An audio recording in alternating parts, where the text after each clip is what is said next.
Song was a man who walked at dawn to an uncertain fate.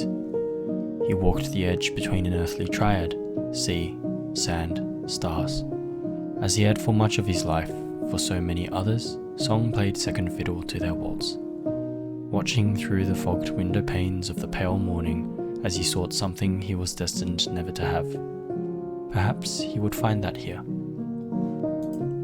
Only a few hours earlier, Song had sat in his apartment, feeling oddly as if his home was not home, that he had somewhere to be, though he had nowhere to go. He had been writing in his journal, a habit that had gone unbroken for years, recording his life between its pages. But in the ashen stillness, something had pulled at his being. He set his pen down and began his curious quest. He began his drive in the darkness at the time that was not quite morning and yet could not be considered night. And as he drove from the heart of the city, past tendrils of suburbia, along winding roads and countryside, he could not shake the feeling that he had left it in some way that transcended his mere absence from the place. That he was whole, and that nothing had been left behind. Several hours later, he reached his destination. On that beach, at the cusp of dawn, at the edge of the world, Song found a message in a bottle, nestled in the sand. It beckoned to him, shimmering in the amber sunlight. When Song picked the bottle up and loosened its cork, something happened. The world seemed to quieten all at once, as if the bottle had held within it the very premise of silence. And along with that silence came a message written on a ripped piece of paper. It was addressed to him. Dear Song, you have found this letter because you're lost. You entertain the fact that tomorrow you may lose someone dear to you. Do you remember who that is? Go to the places that matter most to you. Remember the people you once shared them with. They will remind you of what you are searching for, and you will know when you find it. Good luck, and I'm glad you remembered that I wrote this letter. On his drive back, the sun had risen.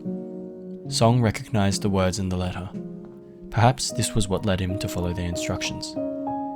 He began to retrace his steps that morning, and on that long path back to the city, he would make several stops. He already knew what the first would be.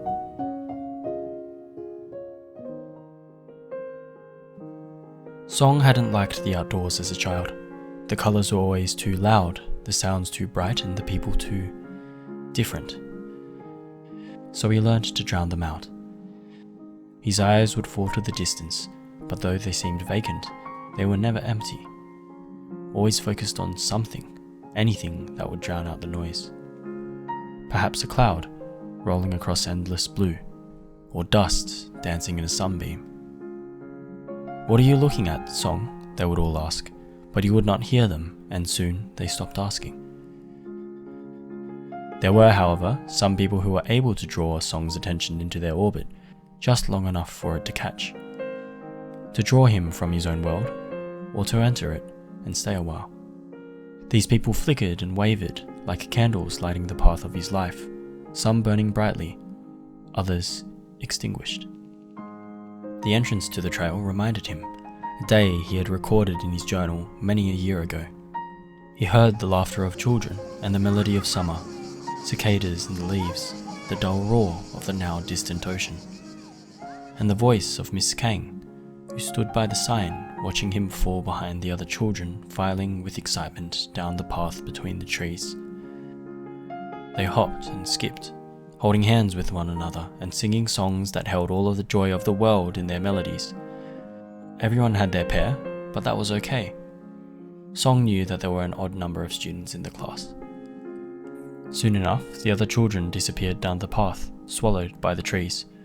To Song's ears, there was only the sound of his own breathing, as if he had entered his own little pocket of the world.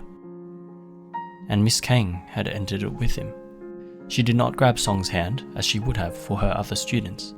She waited for him, and though she did not lead him, she knew he would follow at his own pace. It was too bright. Song would often stop between the trees, wanting to stay in the shade. He said not a word when he did, and neither did Miss Kang. She simply stood by him, watching the sky. and eventually Song would continue down the path. Only in that stillness were Song's thoughts, suppressed by the heat and the sounds and the colour of the afternoon, free to roam again. Song watched the entrance to that trail for what felt like hours, but he knew that this was not the place where he would find what he was seeking.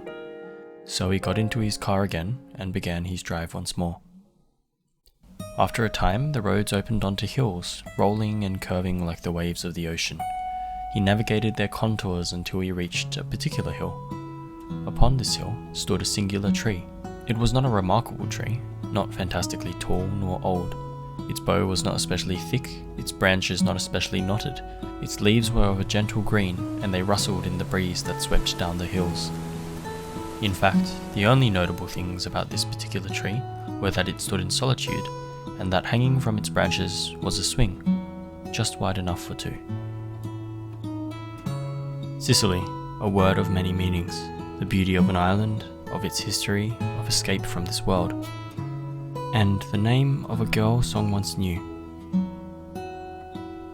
Song often sat in silence, and Cicely would ask him, "What are you thinking, Song?"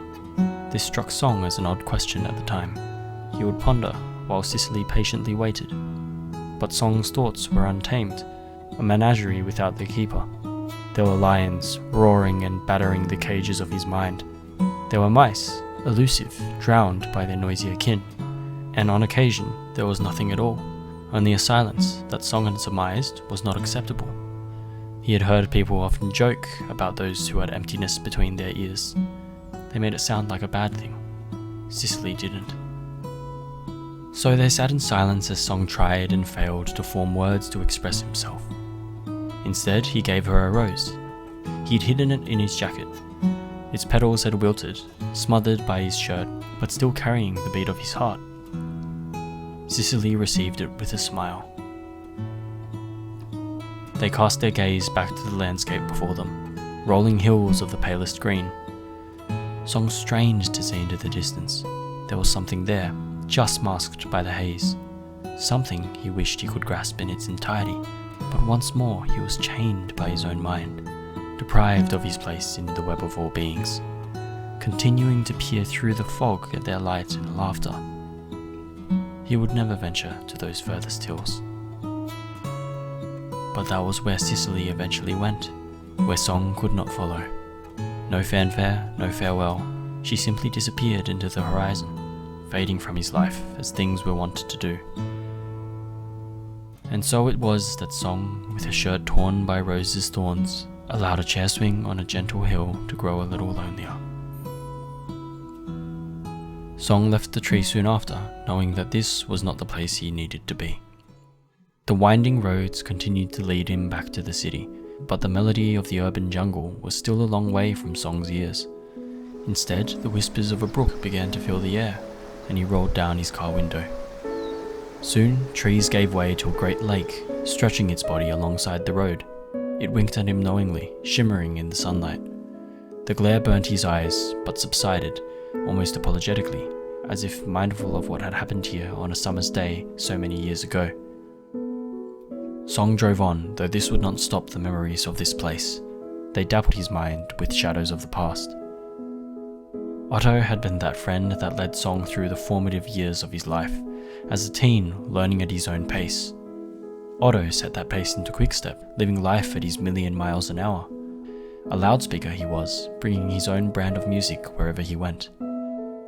By the shore, on the wharves, Song could make out a group of youths up early on the weekend, relishing the freedom of summer. As he drove, they seemed to stay in place, as if painted onto the perfect canvas. But, to Song's eye, there was a single blemish in the peaceful paradigm. Beyond the water's edge, almost as if trying to push his way out of frame, sat a solitary figure. Song tried to cast his eyes elsewhere, not wanting to relive the memory. This was a page of his journal that he had not revisited in years. The lonely figure was soon joined by another, running up from the water with bombastic energy. There was an attempt to pull the seated figure down to the water. It failed. Eventually, the two figures settled beside each other, one with a comforting arm around the other. The landscape could not have been more picturesque, and yet Song felt as if it had been spoiled. He tried turning his attention back to the road ahead, but like a smudge on the edge of his windshield, he found himself glancing back to the pair again. He watched as the energetic figure stood again and rejoined the group by the water, leaving the other to sit in solitude. Soon, the rest of the group left too, and there was left only the lonesome silhouette of a youth robbed of youth, huddled, melding into the shadow cast by the summer sun. The city grew ever nearer as the day shifted from morning to afternoon. Though only a few hours ago he had left his apartment under the guise of shadow, he felt as if he hadn't known the place in years. Before he returned to the concrete jungle, though, he came to drowsy suburbia. He'd forgotten it was Saturday. The streets were alive with laughter and neighbourly greetings. He was better at handling it now. The noise didn't bother him so much anymore. The first mark of his childhood home could be found in the sun rays filtering through God-fallen leaves. It wasn't fall, but he felt as if it was, and that he was 7 again, and the rose-tinted bloom of his youth had never faded. But fade it did, for when he came to the front of the little yard, he found a garden that had once been rich with flowers, perfectly kept in the orderly chaos of life. Now it ran rampant, vines and weeds sprawling untamed across the gravel, like children left unsupervised. Song knocked at the door and greeted the young carer that opened it. They shared no words, no gestures, only an unspoken understanding of the melancholy that wept from these walls. As she led him down the hallway, he passed photos on the walls, photos that showed a smiling boy in the arms of smiling parents. But as he passed them, they took on an odd filmic quality, detached, as if the boy in the photos was someone else entirely. Then he heard it, that trilling, the gentle lullaby, a piano being played. Listening to the sound, Song could almost believe that he was a child again, that the halls of the house were alive with colour once more, that his mother actually sat at the piano, playing that piece. The song of one man's life, a boy named Song, so he would be fated to love hearing his mother play. But as the carer brought him to the sunroom at the back of the house, he found the piano's lid shut, unplayed for years. A woman sat by one of the windows, so frail that the sun rays might well have reduced her to dust, languidly dancing to the calling of the beyond. The music Song had heard was an old recording of his mother's, played on a vinyl, a ghost of its live counterpart. She looked at Song, but there was no recognition in her eyes. Song couldn't remember the name of this piece, and his mother could not remember him. Such was life, fleeting, moving on. Song kissed his mother on her forehead, a gesture that drew a smile from her lips, if only because she thought a stranger had misplaced his affection. And he left. Song knew then that none of the places he had visited that day had been where he needed to be. There was no comfort to be found in the relics of the past. The well of time waited for no one. He reached into his pocket and felt the letter he had taken from the bottle on the beach. It was strangely comforting. As Song came back to his car, he realized something with a lurch of the stomach, that there was nowhere else for him to go. With a sigh, he understood that there had never been any choice at all. There was only one place left, the place he needed to be, to face the person he should have considered the most important to himself after all. As he entered its periphery, the city welcomed him back, the jungle of concrete, smog and unabated noise. And life. Anonymous life. He saw it on the streets he passed, in faceless figures drowned by the endless flood. He finally reached his apartment building. As he ascended the stairs, all of the city began to fade away. He opened the door to darkness. For a moment, he stood in the doorway, surveying the hall as if afraid to step into a stranger's home. The shadows held him at arm's length as he walked through them. In his room, the blinds were still closed, shutting out the light.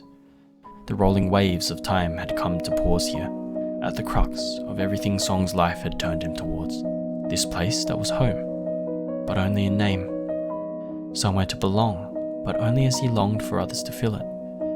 No one was waiting here for him. No one but himself.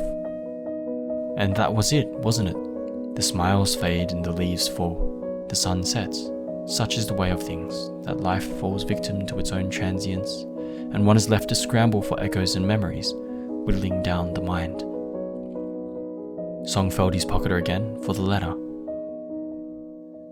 Tomorrow you may lose someone dear to you. Do you remember who that is? He sat down on his bed, heavy air in his lungs. Outside it began to rain, and Song heard the droplets knocking against the window, begging to be let in. He would not let anyone in. Go to the places that matter most to you. Remember the people you once shared them with. They will remind you of what you are searching for. You will know when you find it. So what was it that he had missed? He glanced around his room at photo frames and Polaroids. Miss Kang, Cicely, Otto, his mother, each smothered by a thin sheen of dust. In this place, closest to Song's heart, they were still murky and grey. But they reminded him of something else, too. That each of the places he had visited that day had not told the whole story. That, in the stained glass of his memory, he had blotted out certain details. In the empty dark, he sat at his desk. On it was his journal, as he had left it that morning. He laid the message from the bottle beside it, and he remembered then why he had left his apartment at dawn that day. He opened the journal and began to read what he had been writing before he had driven out to that beach. Day 7431, 7th May 2021. At the turn of midnight, I celebrate my birthday alone. I sit at my desk and write in this journal because I have nothing else to do, and because once upon a time, someone told me that it would help me, that it would preserve the brightness of these memories on those dark days when my mind forgets. He flipped further back to the beginning, and back to each place he had visited on that day, and he began to remember, then, the details, the brightness that he had forgotten. Day 1, 7th May 2001. Dear Diary, I don't really want to call you that because it's weird, but Miss Kang said it would be good and it might help. Mom is telling me to put my thoughts here because I told her sometimes I can't think very well and they don't stay in my head. It's also my birthday today. I'm turning 7. Very excited. Day 164, 18th October 2001. I went on an excursion today. It was fun. I got paired up with Miss Kang because they said there were only 25 students and I was the 25th. The other students were really loud, but it got really quiet after a while when it was just Miss Kang waiting for me. There was the sound of birds in the water, and I even thought I heard a monkey, but Miss Kang laughed and said it couldn't be because there aren't any monkeys here. And when I got back to the other kids, they giggled when I told them, and I laughed too. Day 2687, 14th September 2008. I met Cicely again today. We went to the chair swing. She asked me to come actually, which was surprising but amazing, and my stomach felt like it was going to jump out of my body. I brought a rose. Mum told me it would be nice. It was nice.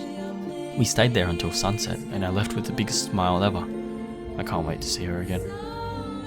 Day 4247, 22nd December 2012. Otto brought me to the lake with his friends. I felt out of place at first, but they were so nice to me. I was scared of jumping off the pier actually. The water looked murky. But Otto always told me to try new things, and everyone was cheering for me. And when I finally did it, I dove deep, far below the surface, and all the noise was gone. It was quiet and peaceful. Then, in the next second, I felt hands pulling me up, gasping for air. They helped me to dry land, and Otto stayed by me. We talked about a lot of things, but he told me most of all that he was proud of me for doing all that, braving the noise because he knew I didn't like it, and he apologized for pushing me to do it, but it was okay.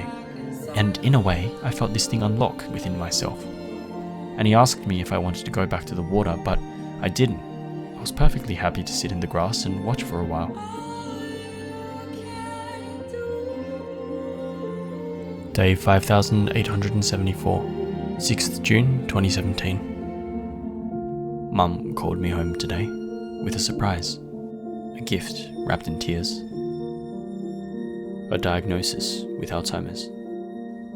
She grabbed my hand and she made me promise to never stop writing in this journal, because that way, when her memories fail and she forgets about me, mine will carry on, immortalized by these words.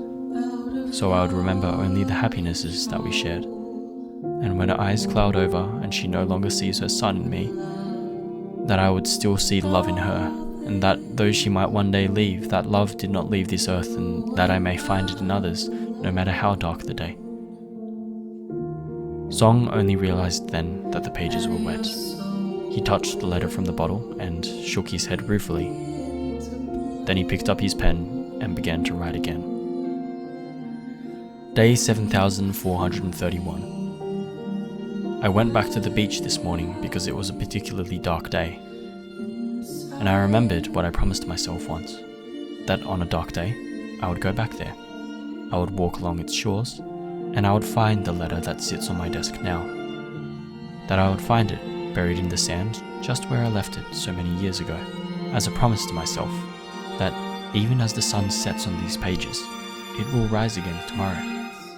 So today I make another promise, to carry in these pages the people who made me who I am, to remember them for their chapters in my life, and to acknowledge that tomorrow is a new day with a new page, and I will write in that page as well.